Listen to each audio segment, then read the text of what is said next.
this point. Yes, Ralph Niemeyer for EU Reporter. A question to the Prime Minister as well as the President.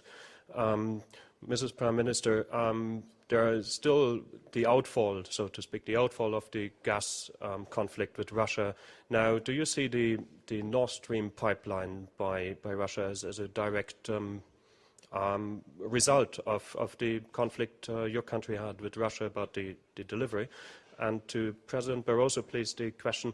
The EU imports some 60% of energy, 40% of which from Russia.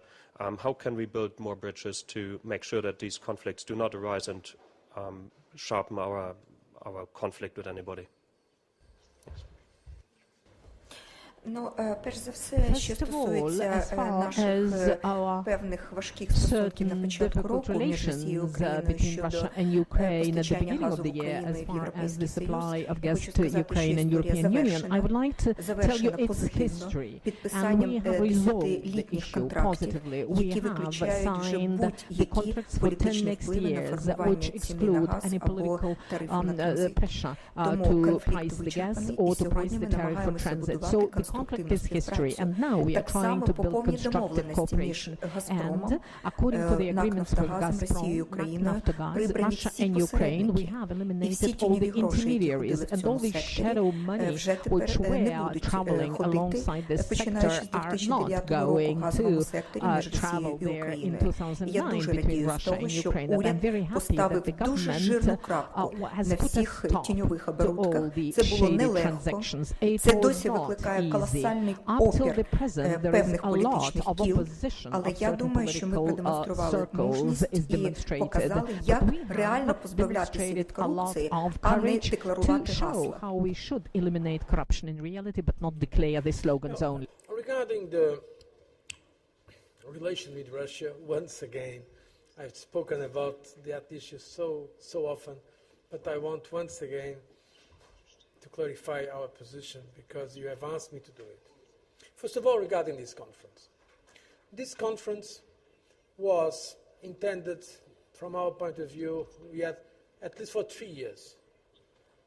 We had signed an agreement, a memorandum of understanding, myself, Prime Minister Blair, at that time President of the Council, and President Yushchenko in 2005.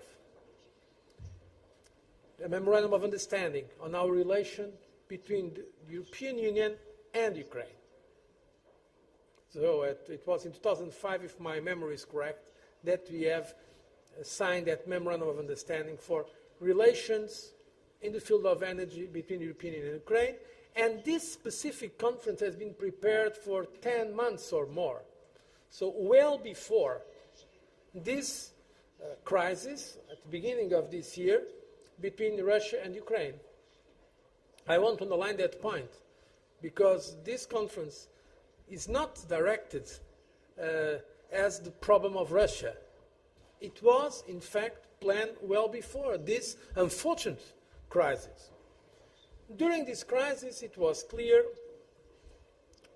that Russia told us clearly that it was not a problem with the European Union, and Ukraine also told us clearly that it was not a problem with the European Union.